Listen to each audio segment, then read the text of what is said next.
Hello, everyone, and welcome to The Way Through. I am your host, Bonnie Worth, and as always, so incredibly grateful to have you here with me.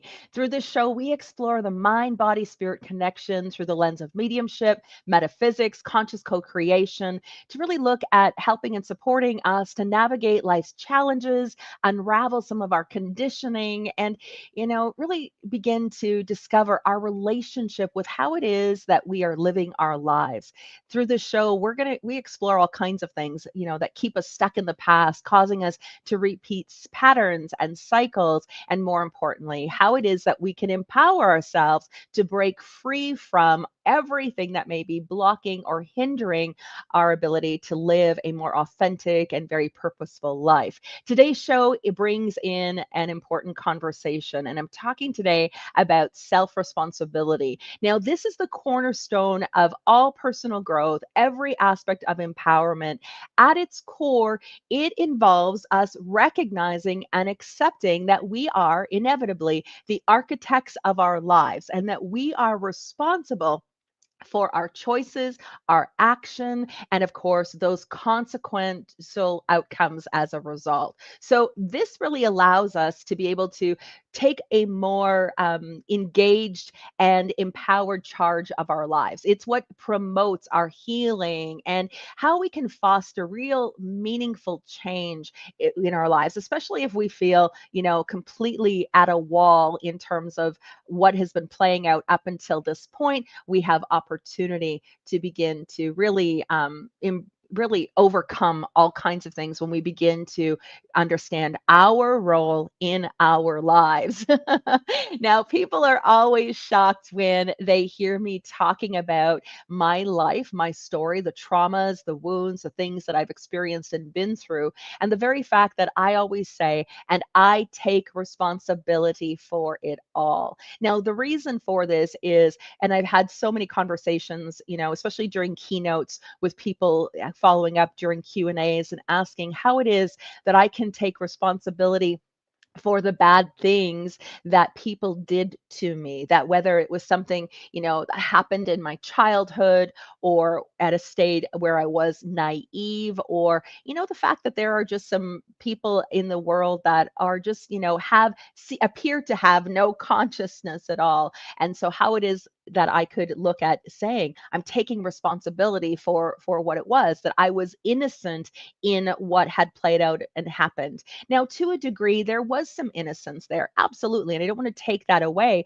But when we look at this from a spiritual perspective, there's such an interplay of things that are influencing our experiences as well as some of the challenges in our life. And that can be the interplay of soul contracts, what our karmic duty is. When we come into this world, we move into agreements with other people that dictate certain experiences, these growth opportunities that are here to help and facilitate our own spiritual evolution. So these contracts encompass relationships and experiences that help us to gain insight and wisdom to not to our power of choice, and also this insight and wisdom to understand who we really are. Now, there's also the karma that is a part of that, and that, of course, that entails the responsibility that we hold concerning our actions of the past, both in this life and of course in previous lifetimes. So it also, this also reflects, when we look at self-responsibility,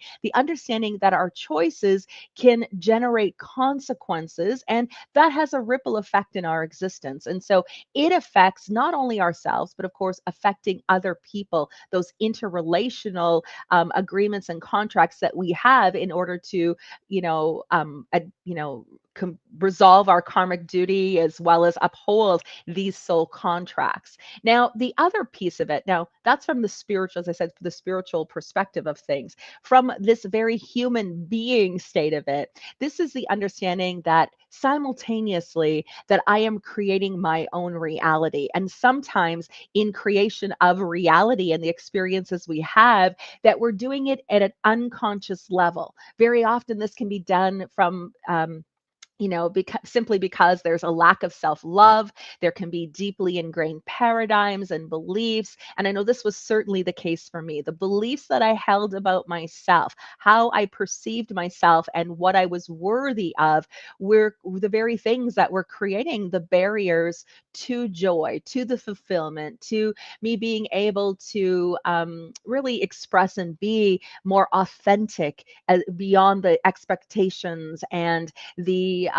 maybe even the conditioning that had been sitting at the core for me. And I was inadvertently projecting those feelings, projecting that information out into the universe. So my responsibility in it, even though I was doing it from an unconscious state, was saying, I'm taking now in awareness, taking responsibility because I was, for lack of a better way of saying it, calling forward those situations, those relationships, because everything was mirroring to me or calling, bringing into alignment with where I was vibing, what I was thinking, the power. The universe is so responsive. It reflects back to us our internal state all the time. And so my unhealed wounds and my unresolved beliefs acted as a magnet. They were attracting those experiences to me, which of course often reinforced my own insecurities, my own fears, my lack of feelings of worthiness. And so there was that really was a part of something that I grew to understand. It was like knowing my role in why these bad things were happening. And so again, that insatiable why, and it became the what is happening, what has happened, and what can I do in order to ensure this doesn't play out and happen anymore, right? So this is where we look at what we believe about ourselves, how we treat ourselves, that this becomes an energetic blueprint that the universe obliges us in. And so it presents us with opportunities and challenges that resonate from that inner place inside of us. So taking responsibility for me says that, or from when I say that I've taken responsibility, it means that I've recognized that at some level I have co-created these circumstances, that what happened to me even through in childhood or in adolescence or earlier on in my life, that I was responsible because I was a part of what was happening and why it had happened.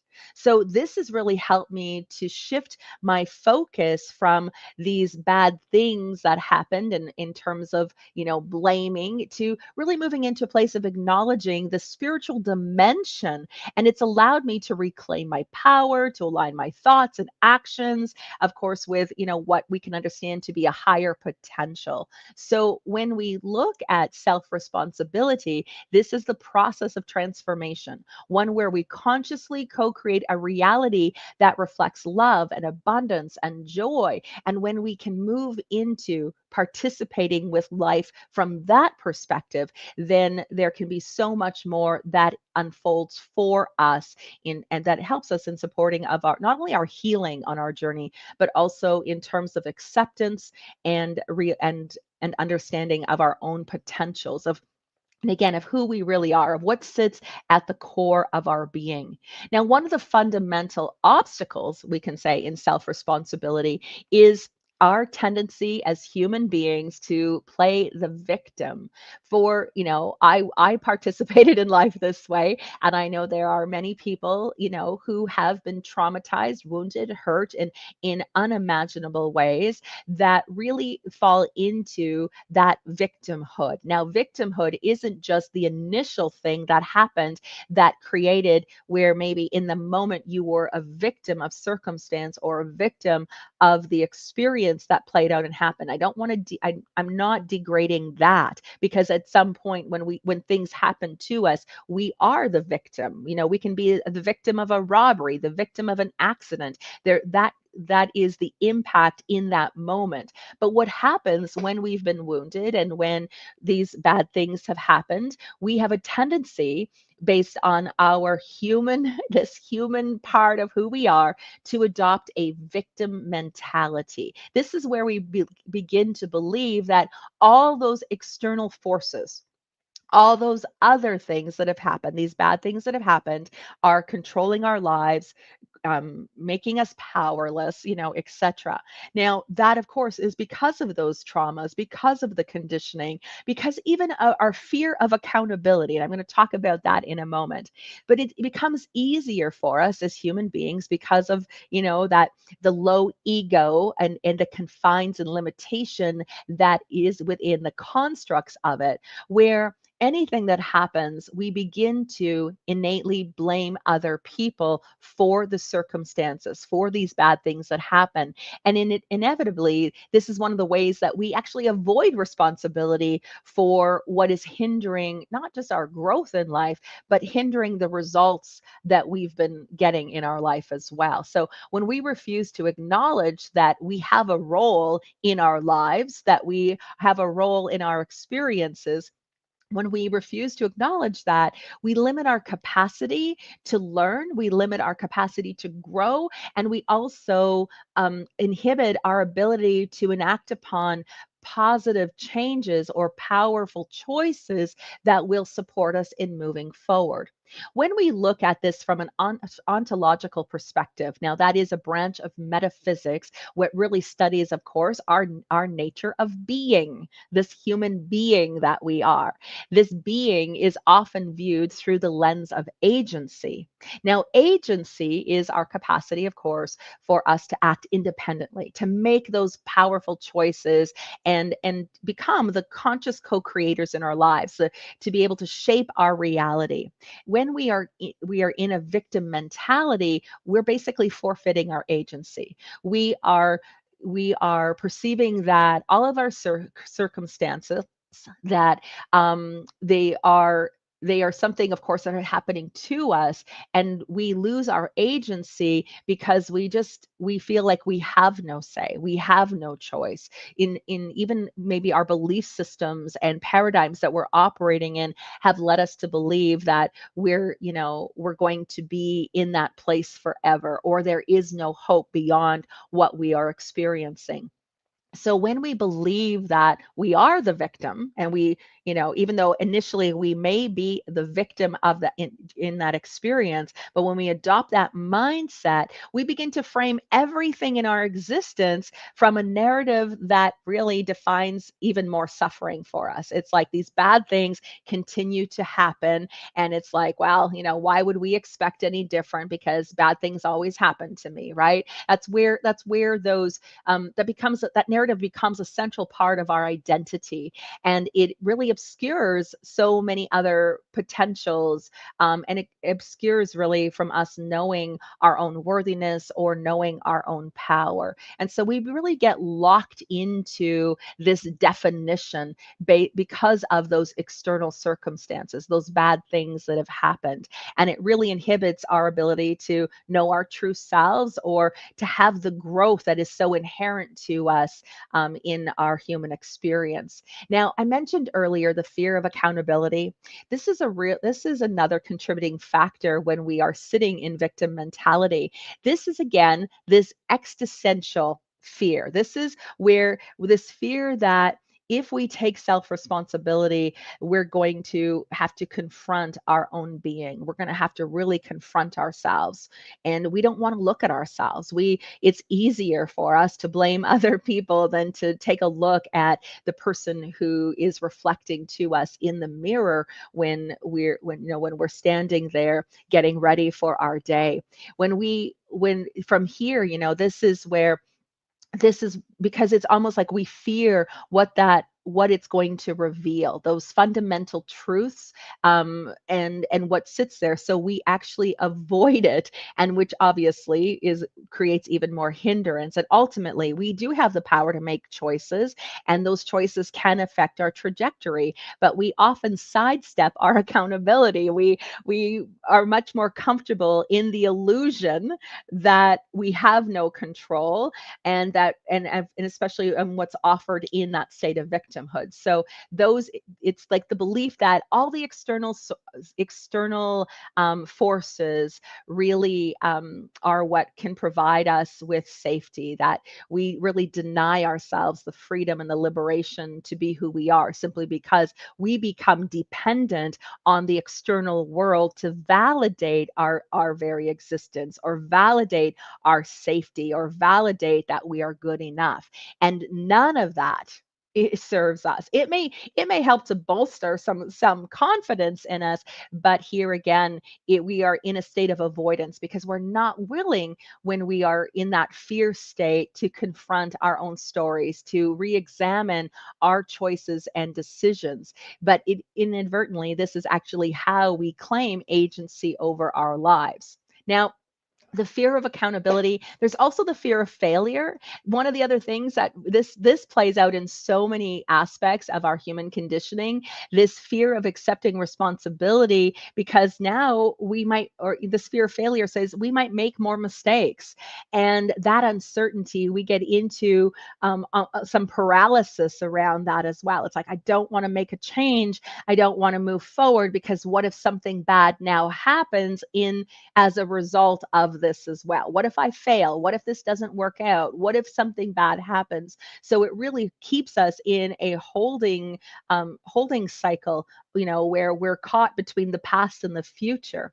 There's also the fear of judgment. Now, judgment, both of ourselves, when we're confronted to look at ourselves in the mirror, to begin to reflect upon the choices that we've made that have led us to this experience in our lives, when we are not willing to take accountability or that self responsibility here, we can get into the fear of judgment as well, both of ourselves and, of course, the fear of judgment of other people as well. So we avoid taking risks, we avoid making decisions, we stall our personal development. We don't want to, do something alternative because what will somebody else think, or what do they believe? There is this overwhelming fear that really perpetuates when we are sitting in a place of denial, or in the fear, the fear-based consciousness around this. So fear is not merely about our potential, it actually reflects a much broader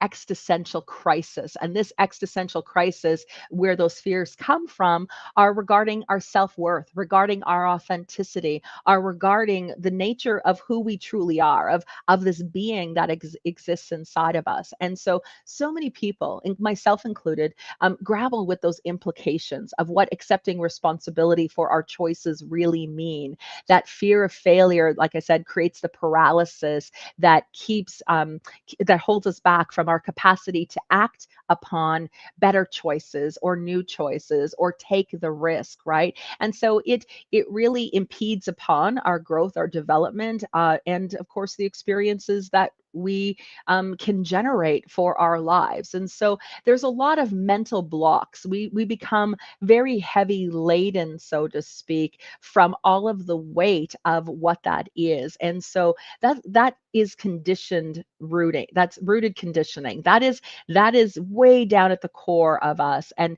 that conditioning that really where we are needing to seek approval, outside validation, and we have this continued, or this conditioned nature that can really lead to a fragile sense of self. We become very reliant on external perceptions and external acceptance, rather than not just the authentic understanding of self, but the acceptance of who we are at our core. And so that really fluctuates between what we're capable of achieving and doing, to even how we interact with the world around us. Now, when something bad has happened, when we have been the victim, and we are perpetuating the victimhood mentality, what this also does is it really affects our ability to feel safe, to begin to, and we hang on to wherever we can find safety to avoid any further situations that exasperate what we've gone through previously. So that really creates more that fear and that need to be safe really, acts as another barrier that basically reinforces all of those fears and how we are engaging, or even in terms engaging with life, or even our own self exploration. So we can, so we look at all of these multifaceted layers. I mean, we are very complex when we understand ourselves as humans. There is also, when we look at what else impedes upon our ability for to take this responsibility, which is so necessary for us in being able to alter, shift our lives, to manifest the things that we've been hoping and dreaming for. Another part of that is also, we could say, societal pressure, those imposed limitations here that come in, which make it difficult for us to accept responsibility. Now, this can also be tied up in cultural narratives as well, where we're being vilified in some way, that our imperfections are unacceptable, or this is it's like environments that don't support us, or even in society or familial connections, when we don't feel seen, heard, appreciated, or loved for who we are.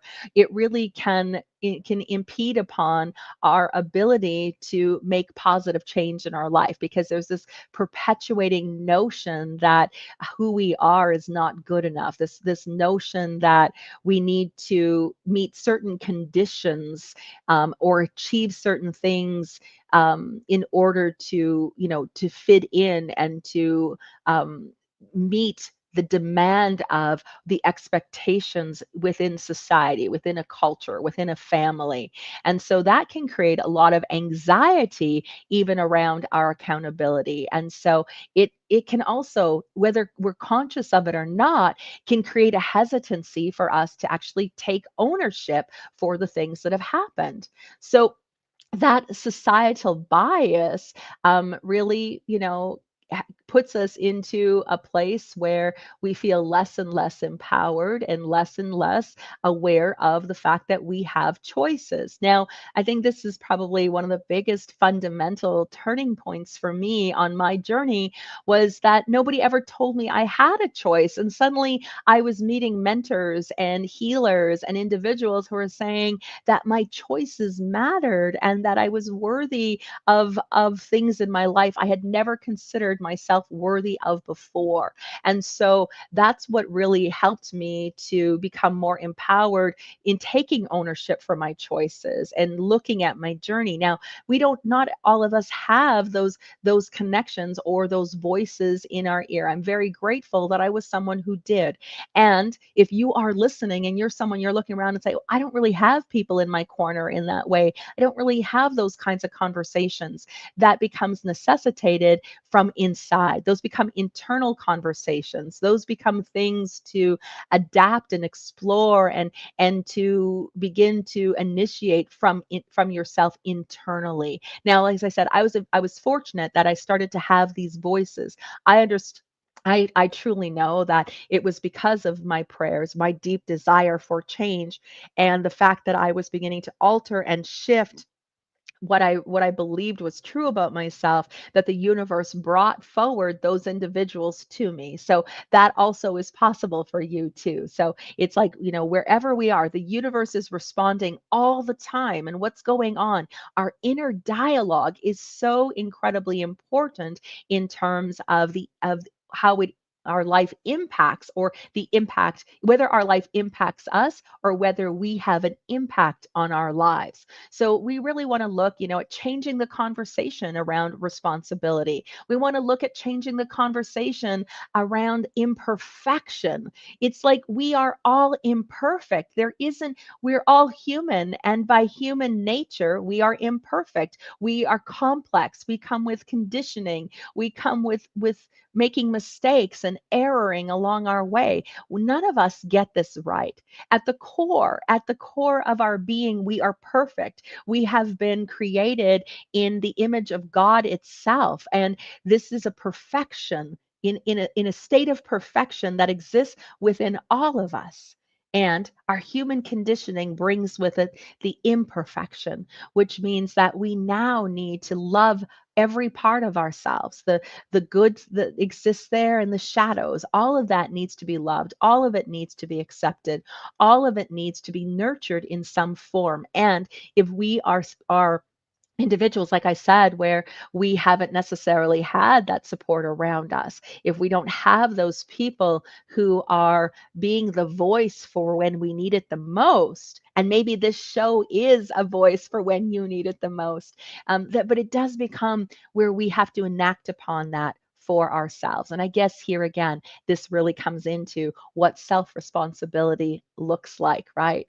So, when we understand that the constructs of what has shaped our understanding of who we are have really, in some ways, can either predominantly support us in moving forward, or it may inhibit us in some way. And irregardless of the external world that's around, when we look at self responsibility, this is about saying, irregardless of what's happened to me in the past, of who it is that I have in my life, this is like I'm not allowing for any more excuses. I'm accepting my role in my life and understanding that I think this is it for me. It was the understanding that wherever I went, there I was, which means I was the common denominator in everything that was playing out. This is why, we can't just change a job. It's like if we have a job and our boss is unkind and we despise being there and we feel unappreciated or unseen, and so we quit that job because we just can't put up with that anymore. And so we go to a new job only to find that we have a different person, but it's like the same boss all over again, the same circumstances. We don't feel seen, appreciated, or, recognized at all in that role. You see what begins to happen. We can continue to change jobs, and we're going to continue to repeat those patterns over and over again. Those feelings are going to perpetuate. And every time we switch a job, those feelings are going to become more pronounced. They're going to become more of a challenge for us to reconcile. And that's simply because what needs to be reconciled is not the changing of the job, but the changing of our belief inside of ourselves in terms of what we are worthy of. So this is really, like I said, wherever I go, there I am, which is understanding is I am the common denominator in everything that has happens, whether positive or negative, in my life. And that's how I looked at my past. Suddenly, with this new awareness, was this and this understanding was to look at my past and say, I was a part of all of those scenarios, irregardless of who else was in that, in that circumstance or event in my life, that I was the common denominator. So I took responsibility. It doesn't mean that by doing so it let other people off the hook. That's not it at all. It simply says I'm pulling back my power from those experiences. I'm taking ownership so that I can, from this point forward, so that I can own my choices. I can do the healing work in regards to the consequences that played out or happened previously. And now, and again, that really positions us into a place of taking control in our lives. And that's ultimately what self responsibility is all about. And I'm telling you, sweet friends, that our egos love control. They love to be in control. So, this is inadvertently, another way that we begin as self responsibility says, I'm taking ownership, which says, I'm taking conscious control of my life. I am no longer going to blame. I'm no longer going to find excuses. I'm no longer going to feel like I am the victim. I'm no longer going to have the pity parties and the poor me conversations. Instead, I'm going to allow myself to process and feel all those feelings that are coming up. And I'm going to take a look at what choices can I make now for my life that are going to be supportive, not only to my well being, but supportive in terms of keeping me consistently moving forward in the direction of the life that I choose to be living instead of my current circumstances. So this is ultimately what self-responsibility does. Now, there can also be a lot of anxiety around accountability and self responsibility as well. Because as we begin to navigate our inner landscape, this is where now we are confronting ourselves. We are confronting our perfectionism. We are our need for perfectionism. We are confronting our worthiness. We are provoking what are the fears that come along with that. And where there's fear, there can be anxiety, because anxiety is an indication that we are concentrating on how this is going to affect future results in our life. And so it becomes a very provocative experience. And so because of it, we can begin to experience a lot of anxiety as we start to navigate this as well. Now, what from an ontological perspective, this is really what creates some dissonance between our authentic self and the self that has been shaped by life, that has been shaped by society, by family, by experiences, or even expectations. And so all of those external standards really again become a barrier for what is authentic or genuine exploration and understanding of self. So it also reflects a broader, I want to say, existential dilemma as well, which means that we have some tension in our built into us, that between conformity and authenticity, and that pressure to conform, that pressure to suppress who we are, to hold back. We really, it really becomes in favor of what is an idealized persona that might be palatable or acceptable to other people. And I know I speak of this because it's exactly where I was. The I was constantly looking to meet the expectations, to be accepted by others, to conform. And in doing so, there was this, as I said, this existential dilemma, this tension to conform versus this need to be who I was, which created a massive crisis within my own psyche. As through all of that, I was trapped in a cycle of self-denial. I was stalling my own personal development, and I was reinforcing all of the limiting beliefs that I had, simply because I was caught in this internal world, and trying to navigate this pressure, the pressure to conform and be accepted by others, or to simply give myself the liberation and freedom to be who I was. So, that again required some not only personal recognition, but also having to really dig deep in order to overcome some of the limiting beliefs, taking a look at the paradigms that I was operating, what was sitting not just within those soul contracts and my karmic duty, but where was my self-worth, where was my ability to know and understand what I was worthy of in this life, and irregardless of all of these terrible and bad things that had happened to me. And so it was in recognizing this power that I had to over my life, the autonomy of my life, the power that I have to make decisions, and understanding that every choice, every decision I make, that the outcome I was either leading me towards a life that was aligned and fulfilling and joyful and abundant, or taking a look at that decision or choice and whether it was perpetuating within my suffering. Now, when it comes into those choice points that we have, sometimes it's always easier to choose the road less traveled. It's always easier for us to choose what we're comfortable with, what's known, as a way of clinging onto what's safe, as opposed to making a different choice. Now, one of my mentors, Bob Proctor, said, if you want to change the results that you're having in your life, you've got to change what you've been doing. Because if you can change what you've been doing, you're going to get different results. Right. And so that was very important, very important information for me, because it was what allowed me to recognize, okay, what would I choose if I was to react to this situation, if I was to react to this circumstance or this conflict or this challenge that's in my life?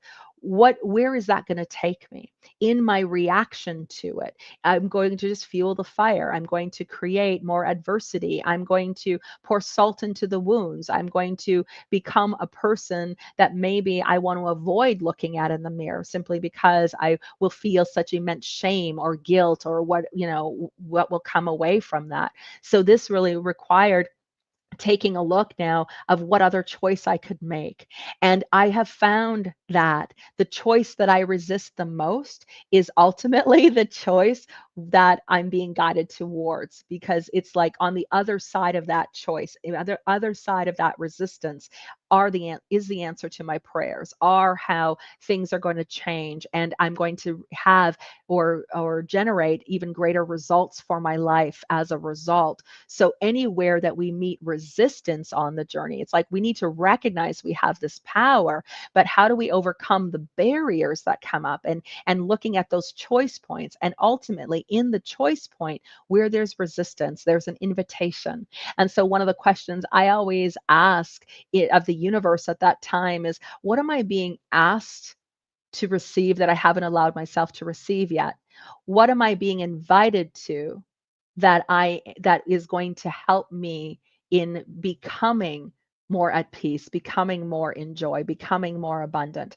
I ask a question not based on an immediate answer, but asking a question is basically showing the universe that I'm expanding my perspective. I'm opening my mind and heart to something other than what I've known before. And you see, when we pause in those ways, and we also want to dig in, and I this is where there was resistance, I dig in and look at what are the limiting beliefs, what paradigms are coming up for me, exploring whose truth is this, because it didn't feel like it was my truth. And by simply asking whose truth is it, it begins to unravel some of that conditioning. It says I'm no longer a part of something that has been conditioned or unconsciously running or ruling my life. So when I begin to ask that question, it allows me to get to know what is my own truth. And therefore, it puts me into a place of responding to the challenge that life has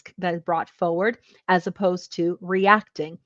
And through the capacity to respond, to begin to pause and to consider and to ask some questions of the universe, and reposition some possibilities around something, and do the healing work and shifting the beliefs and the paradigms, that ultimately that's what's allowed me to change the trajectory. It allowed me to get out of the cycles, out of the patterns, out of those habits, simply because I was looking at invoking what was not just my free will, but inclusive of my power and my light in those moments.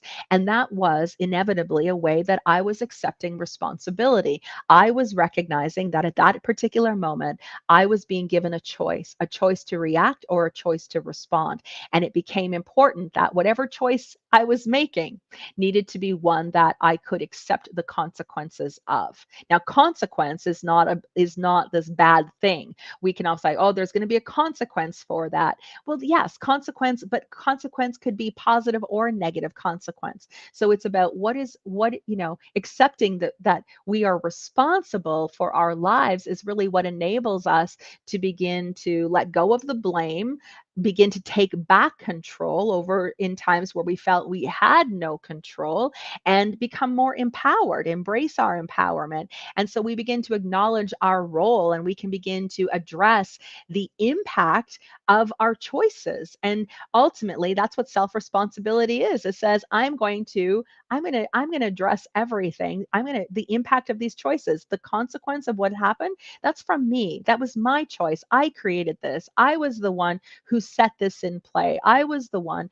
whether from a place of distress or dis-ease, or whether it was from a place of positivity and elation, that I am the co-creator of these experiences. I'm taking responsibility because somewhere along my path and in my journey, either consciously or unconsciously, I made a decision. I made a decision for this. I made a decision to stay stuck in my suffering, And that's where I took responsibility. I was like, it was me. It doesn't matter the players and the experiences and the people who were a part of what contributed to the suffering. No, I chose to stay in the suffering. I chose to have a very unhealthy mindset about myself. I was my inner, letting the inner critic rule my world. I was the one who believed I wasn't good enough. I was the one who believed I wasn't worthy of anything different. Whether indifferent or worthy of respect or worthy of love or worthy of abundance or worthy of happiness, I was the one who believed it. So I can't blame all all the people that enacted that truth with me, that the universe brought those circumstances, those events. I took responsibility simply because I was the one who was choosing that.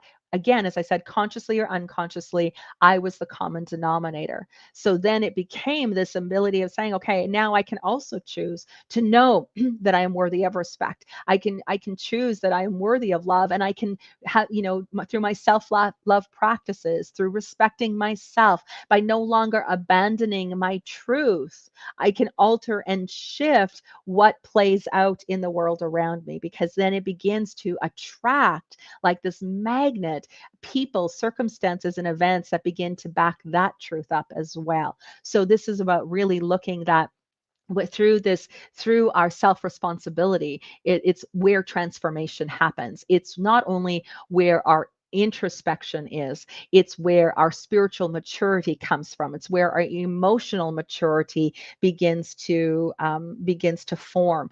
And it's really then where we begin to cultivate what our proactive or cultivate a proactive approach to our lives. So self responsibility is just, it's everything. It's everything, because the ripple effect is also going to promote greater, other relationships or healthier relationships with others.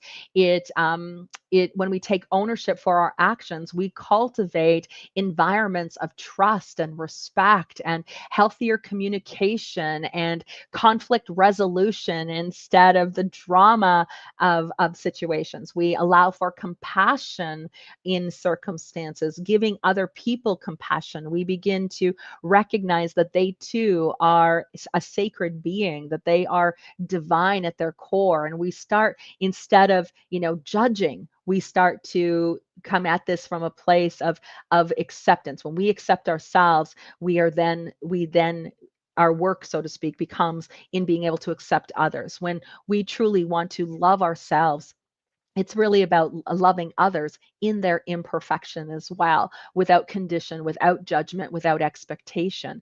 And that's what really creates this ripple effect of, where we feel more empowered, not just in our lives, but empowered in our communities and empowered within having an impact, really, even in terms of the world around us, even during times of upheaval and challenge. And so, we look at this as a way of aligning what are our actions and our decisions with our higher self, with the true self. And when we are living life from there, then we are contributing to the world in positive light, instead of contributing from a victim narrative. And so, this requires unpacking all of the layers, looking at it and rediscovering our inherent capacity for agency in our lives. The path of self-responsibility really necessitates us to strip away all the identities we've had, all of the everything that was confined within in the victim mentality, and consciously move out of blaming other people, and instead reclaiming what is our power and our co-creative power to reshape a life and, love the life that we're living, right? And so it not only, by taking responsibility, we facilitate a lot of growth, a lot of healing, but we also transform our pain and suffering into a catalyst for positive and meaningful change in our life. And I am a huge believer, from my point of view, that anytime we initiate positive change, when we transform our individual pain and suffering, and we transform that, and we find more peace within ourselves and more more sustenance and of the light and of well-being and of love that we are contributing to the world as a whole. But it takes all of us. It's not just about what one person is doing. It's about collectively what we're all doing. What choices are we making?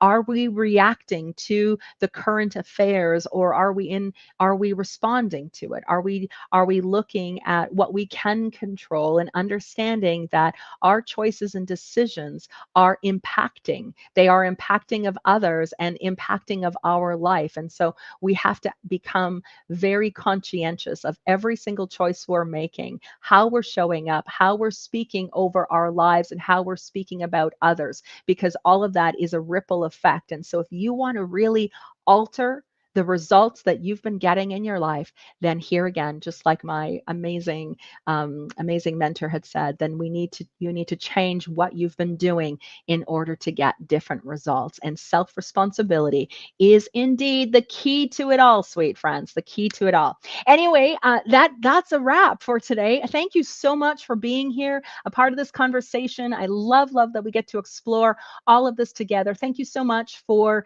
your kind words, for sharing this episode. If you feel there's someone in your life that could benefit greatly from hearing it, please don't forget to subscribe.